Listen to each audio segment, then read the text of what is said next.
ಸೌಜನ್ಯ ಹಂತಕ ಸಂತೋಷ್ ರಾವ್ ಪರ ಹೋರಾಟ ಮಾಡುತ್ತಿದ್ದಂತಹ ಮಹೇಶ್ ಶೆಟ್ಟಿ ತಿಮರೋಡಿಯ ಆಪ್ತ ಬಳಗದಲ್ಲಿ ಗುರುತಿಸಿಕೊಂಡಿದ್ದವನೊಬ್ಬ ಕೊಲೆ ಪ್ರಕರಣದಲ್ಲಿ ಜೈಲು ಸೇರಿದ್ದಾನೆ. ಬೆಳ್ತಂಗಡಿ ತಾಲೂಕಿನ ಮಿತ್ತ ಬಾಗಿಲುನ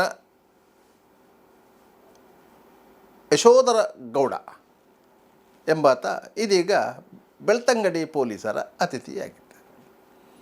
ಈತ ಮಾಡಿದ ಕೆಲಸ ತುಂಬ ಸಣ್ಣದು, ಆದರೆ ಆರೋಪ ದೊಡ್ಡದು.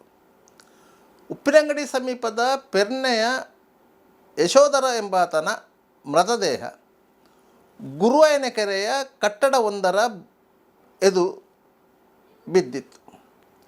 ಮೇಲ್ನೋಟಕ್ಕೆ ಇದೊಂದು ಅನುಮಾನಾಸ್ಪದ ಸಾವು ಅಂತ ಗುರುತಿಸಿದರು. ಸತ್ತವ ಯಾರು ಎನ್ನುವುದು ಗೊತ್ತಾಗಿರಲಿಲ್ಲ. ಕೆಲವರು ಆ ಶವದ ಭಾವಚಿತ್ರವನ್ನು ತೆಗೆದು ವಾಟ್ಸಪ್ಪಲ್ಲಿ ಕಳುಹಿಸಿದರು. ಈ ಭಾವಚಿತ್ರವನ್ನು ನೋಡಿದ ಪೆರ್ನೆಯ ಯುವಕನೊಬ್ಬ ಅದನ್ನು ಗುರುತು ಹಿಡಿದು ಈತ ಯತೀಶ ಎನ್ನುವುದನ್ನು ಕನ್ಫರ್ಮ್ ಮಾಡಿದ್ದ. ತಕ್ಷಣ ಆತ ಗುರುವಾಯನಕೆರೆಗೆ ಬಂದಿದ್ದ. ನೋಡುವಾಗ ಅದು ಆತನ ಸಂಬಂಧಿಯ ಮೃತದೇಹ ಆಗಿತ್ತು. ಪೊಲೀಸರಿಗೆ ಮಾಹಿತಿ ನೀಡಿದ್ದ. ಆ ವೇಳೆಗಾಗಲೇ ಬೆಳ್ತಂಗಡಿ ಪೊಲೀಸರು ಸ್ಥಳಕ್ಕೆ ಬಂದಿದ್ದರು. ಮಹಜರು ಕ್ರಮಗಳನ್ನು ನಡೆಸ್ತಿದ್ದರು. ಅದೊಂದು ಕೊಲೆ ಎನ್ನುವುದು ಸ್ಪಷ್ಟ ಆಗಿತ್ತು. ಯಾಕಂತ ಹೇಳಿದರೆ ಮೃತದೇಹದ ಮೈ ಮೇಲೆ ಗಾಯಗಳು ಇತ್ತು. ಜಿಲ್ಲಾ S P Arun, additional S P Bhumareddy, Belthangady DYSP CK Rohini, Belthangady inspector ಮತ್ತಿತರರು ಸ್ಥಳಕ್ಕೆ ಬಂದಿದ್ದರು. ತುಂಬ ಮಂದಿ ಸೇರಿದ್ದರು. ಎಲ್ಲ ಮಹಜರು ಪ್ರಕ್ರಿಯೆ ಮುಗಿದ ಬಳಿಕ ಮೃತದೇಹವನ್ನು ಮರಣೋತ್ತರ ಪರೀಕ್ಷೆಗಾಗಿ ಮಂಗಳೂರಿನ ಆಸ್ಪತ್ರೆಗೆ ಸಾಗಿಸಲಾಯಿತು. ಪೊಲೀಸರು ಸೂಕ್ಷ್ಮವಾಗಿ ಗಮನಿಸಿದರು.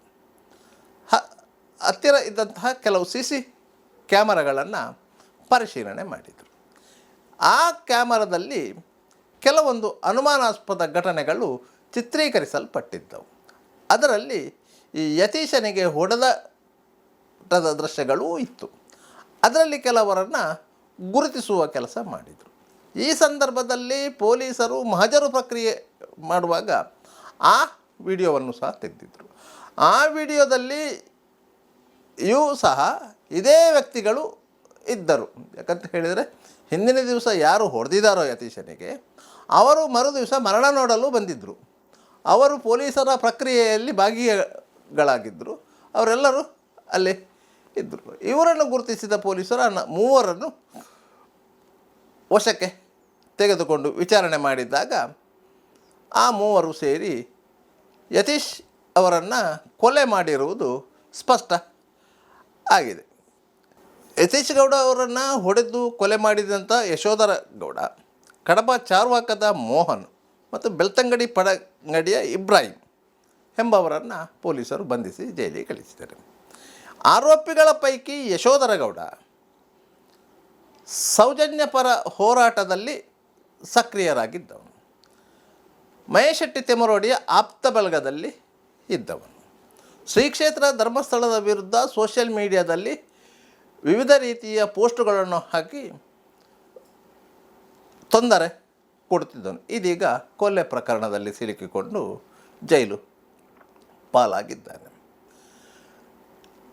ಘಟನೆ ಸಣ್ಣದೇ ಆಗಿದ್ದರೂ ಅದು ಕೊಲೆ ಪ್ರಕರಣ ಆಗಿರುವುದರಿಂದ ಅತ್ಯಂತ ಗಂಭೀರವಾಗಿದೆ. ಒಟ್ಟಾರೆಯಾಗಿ ಈ ಘಟನೆಯಲ್ಲಿ ಯತೀಶ್ ಗೌಡ ಯಾರು, ಏನು ಎನ್ನುವುದು ಮಾತ್ರ ಇಲ್ಲಿ ನಿಗೂಢವಾಗಿದೆ. ಉಪ್ಪಿನಂಗಡಿ ಸಮೀಪದ ಪೆರ್ನೆಯವನಾದ ಯತೀಶ್ ಗೌಡ ಸುಮಾರು 35ರ ಹರೆಯದವ. ಆತನಿಗೆ ಮದುವೆಯಾಗಿಲ್ಲ.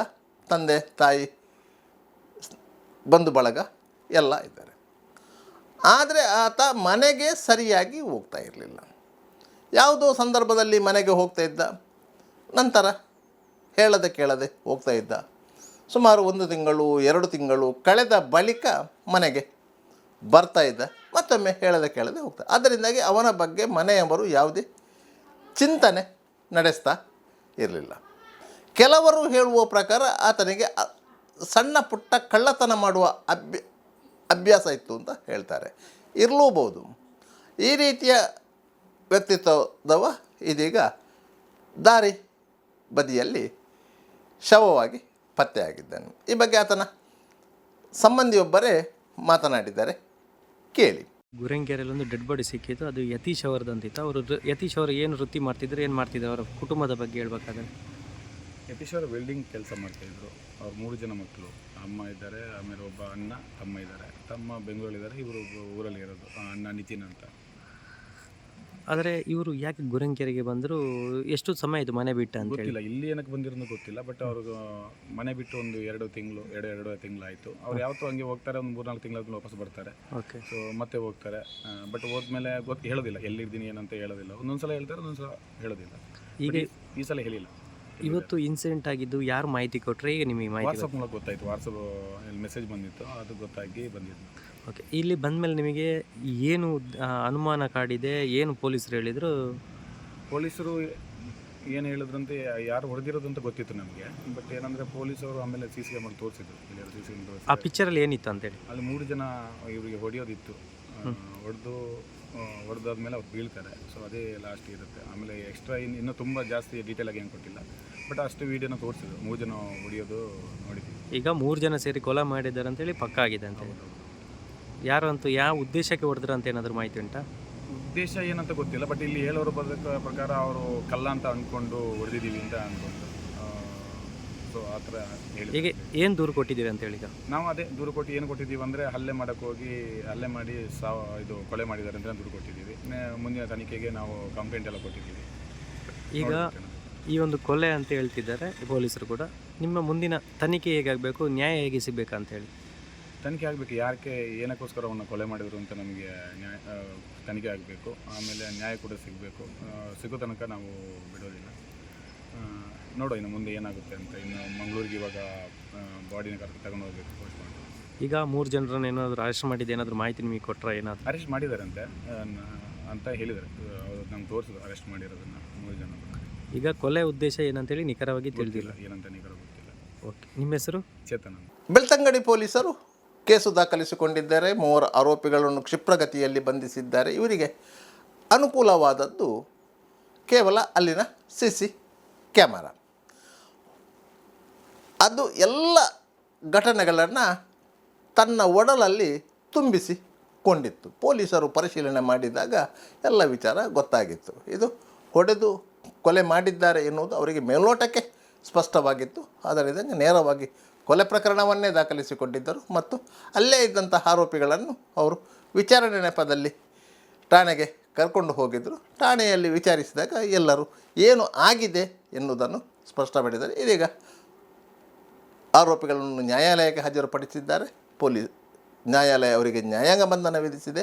ಅಂತೂ ಇಂತೂ ಬೆಳ್ತಂಗಡಿಯಲ್ಲಿ ಅಪರೂಪಕ್ಕೆ ಎಂಬಂತೆ ಒಂದು ಕೊಲೆ ಪ್ರಕರಣ ಶೀಘ್ರದಲ್ಲೇ ಪತ್ತೆ ಆಗಿದೆ. ಇಲ್ಲದೆ ಬೆಳ್ತಂಗಡಿ ಠಾಣೆಯ ವ್ಯಾಪ್ತಿಯಲ್ಲಿ ಯಾವುದೇ ಪ್ರಕರಣಗಳು ಘಟಿಸಿದರೂ ಅದು ಪತ್ತೆಯಾಗುವುದಿಲ್ಲ ಎನ್ನುವಂಥ ಆರೋಪ ಇತ್ತು. ಅದು ಕೊಲೆ ಪ್ರಕರಣ ಇರಲಿ, ದರೋಡೆ ಪ್ರಕರಣ ಇರಲಿ, ಕಳ್ಳತನ ಇರಲಿ, ಅಲ್ಲಿ ಪತ್ತೆಯಾಗುವುದು ಅಪರೂಪ ಅಂತೇಳಿ. ಈಗ ಸುಮಂತ್ ಪ್ರಕರಣ ಇದೀಗ 5 ತಿಂಗಳು ಕಳೆದರೂ ಇವತ್ತಿಗೂ ಅದನ್ನು ಪತ್ತೆ ಹಚ್ಚಲಿಕ್ಕೆ ಪೊಲೀಸರಿಂದ ಸಾಧ್ಯ ಆಗಲಿಲ್ಲ. ಮತ್ತೊಂದು ಯುವಕನ ಹತ್ಯೆ ಪ್ರಕರಣ ಇದೆ. ಅದನ್ನು ಅಸಹಜ ಸಾವು ಅಂತೇಳಿ ಪೊಲೀಸರು ಎನಿಸಿದ್ದಾರೆ. ಆ ಬಗ್ಗೆಯೂ ವಿಶೇಷ ತನಿಖಾ ತಂಡ ತನಿಖೆ ನಡೆಸ್ತಾ ಇದೆ. ಯಾರು ಶಂಕಿತ ಆರೋಪಿಗಳನ್ನು ಮಂಪರು ಪರೀಕ್ಷೆಗೆ ಒಳಪಡಿಸಬೇಕು ಎಂದು ನಿರ್ಧರಿಸಿ ನೋಟಿಸ್ ಕೊಡಲಾಗಿತ್ತು, ಆ ಎಲ್ಲ ಆರೋಪಿಗಳು ಆ ನೋಟಿಸಿಗೆ ನಕಾರಾತ್ಮಕವಾಗಿ ಉತ್ತರ ನೀಡಿದ್ದಾರೆ. ಆದ್ದರಿಂದ ತನಿಖೆ ಎಲ್ಲಿ ಇದೆಯೋ ಅಲ್ಲಿಯೇ ನಿಂತಿದೆ. ಇತ್ತೀಚಿನ ಕೆಲವು ದಿನಗಳ ಹಿಂದೆ ಬೆಳ್ತಂಗಡಿಯಲ್ಲಿ ಸರಣಿ ಕಳ್ಳತನ ನಡೆಯಿತು. ಸುಮಾರು 7 ಅಂಗಡಿಗಳ ಬೀಗ ಒಡೆದು ಕಳವು ಮಾಡಲಾಗಿತ್ತು. ಕಳವಾದ ಸ್ವತ್ತುಗಳ ಮೌಲ್ಯ ಕಡಿಮೆಯೇ ಇರ್ಬೋದು, ಆದರೆ 7 ಅಂಗಡಿಗಳ ಬೀಗವನ್ನು ಒಂದೇ ರಾತ್ರಿಯಲ್ಲಿ ಮುರಿಯಲಾಗಿತ್ತು. ಇವತ್ತಿನವರೆಗೂ ಕಳ್ಳರ ಪತ್ತೆ ಆಗಿಲ್ಲ. ಆದ್ದರಿಂದಾಗಿ ಬೆಳ್ತಂಗಡಿ ಪೊಲೀಸರು ಅಪರಾಧಿಗಳನ್ನು ಪತ್ತೆ ಹಚ್ಚುವಲ್ಲಿ ಹಿಂದೇಟು ಹೊಡಿತಿದ್ದಾರೆ ಎನ್ನುವಂಥ ಭಾವನೆ ಸ್ಥಳೀಯರಿಗಿತ್ತು. ಅಂಥದ್ರಲ್ಲಿ ಒಂದು ಕೊಲೆ ಪ್ರಕರಣವನ್ನು ಕೇವಲ 2 ಗಂಟೆಗಳ ಅವಧಿಯಲ್ಲಿ ಪೊಲೀಸರು ಭೇದಿಸಿದರೆ ಅವರಿಗೆ ಅದಕ್ಕೆ ಸಹಕಾರ ಮಾಡಿದ್ದು ಮಾತ್ರ ಅಲ್ಲಿದ್ದ CCTV ಎನ್ನುವುದನ್ನು ಮಾತ್ರ ಮರಿಬಾರದು.